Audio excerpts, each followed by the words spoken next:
So I'm about to blow your mind with something that sounds ancient, but works better than anything modern skincare companies are selling you.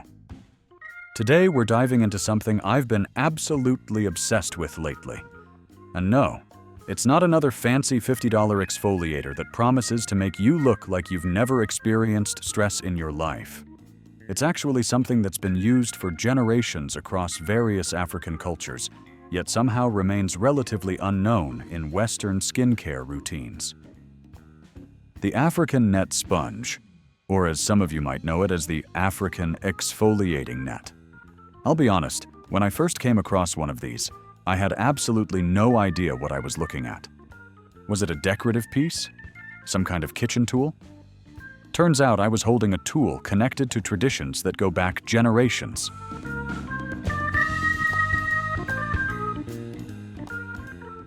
The beauty of the African net sponge lies not just in its functionality, but in its rich cultural heritage spread across multiple regions of the continent. In Ghana, these nets are traditionally called siore and have been a staple in bathing rituals for generations. What's fascinating is how production techniques vary from village to village, with each community developing its own signature weaving patterns, unique techniques, and cultural practices passed down through the generations. Meanwhile, in Nigeria, particularly among Yoruba communities, similar net sponges have been integrated into ceremonial cleansing rituals. The act of bathing with these nets transcends mere hygiene. It represents purification in both a physical and spiritual sense.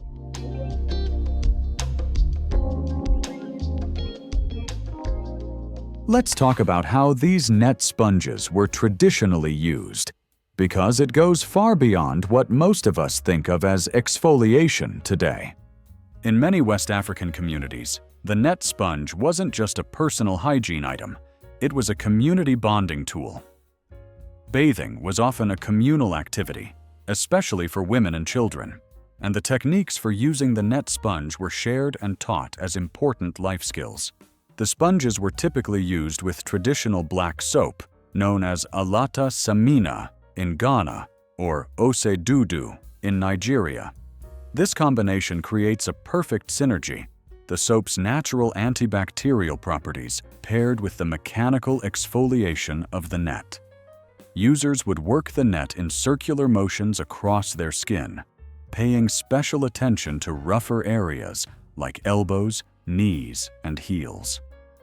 What's particularly interesting is how these sponges were incorporated into significant life events. In many communities, new mothers would be given specially crafted net sponges as part of post-birth cleansing rituals.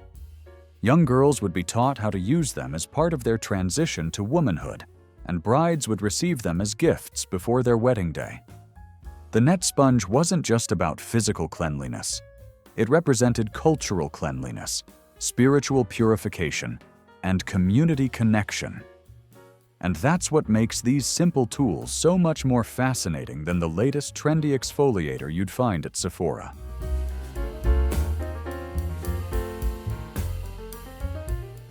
So, what's all the fuss about these net sponges in today's beauty world? Let me tell you, it's not just a trend. These traditional tools have found their place in modern skincare routines for some pretty practical reasons.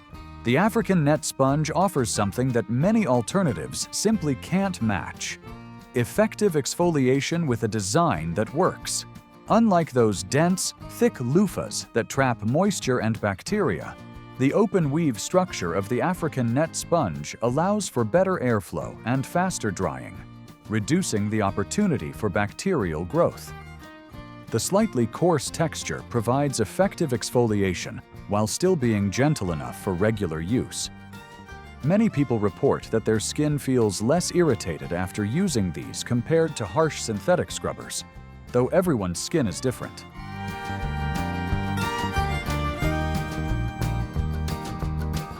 When we compare traditional African net sponges with contemporary loofahs and synthetic bath poofs, the differences become quite striking.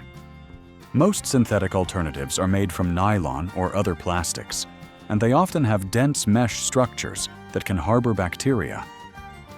The African net sponge is engineered differently, which gives it real advantages. Here's what actually matters when choosing between them: design and drying. The open weave naturally dries faster than dense synthetic loofahs. Exfoliation quality provides more consistent results compared to many synthetic alternatives. Durability. With proper care, these last considerably longer than typical plastic loofahs. Cultural connection. You're using something with genuine historical and cultural significance. While both African net sponges and loofahs have different designs, loofahs come from the loofah plant, whereas most African net sponges today are made from synthetic nylon, which provides superior durability and quick drying properties.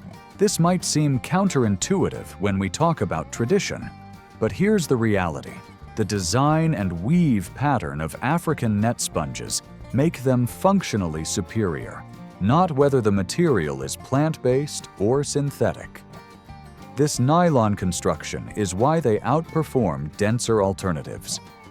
I'll admit, I was skeptical at first about switching from my trusty plastic poof to something traditional. But after trying it for a few weeks, I noticed my skin felt less irritated after showers, and I actually enjoyed the ritual aspect of it all.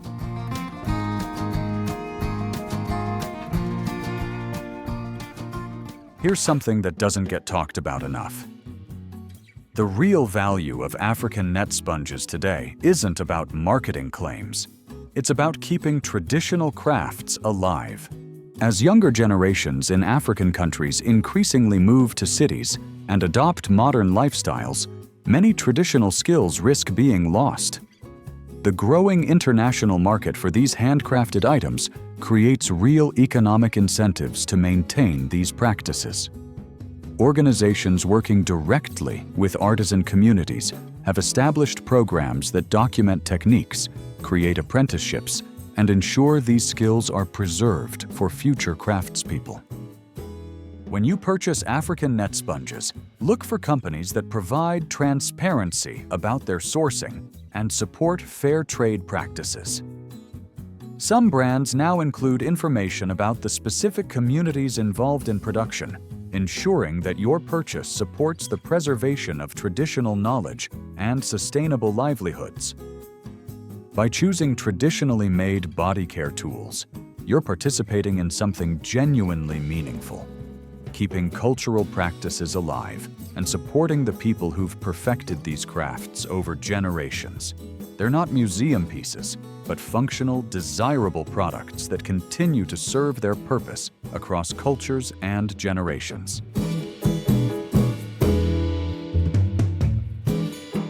So next time you're looking to upgrade your skincare routine, consider reaching for this piece of living heritage.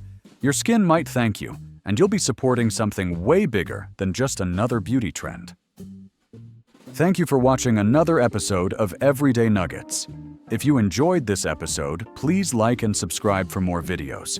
If you have suggestions for other everyday things you'd like to know about, please leave them in the comments below. Stay curious.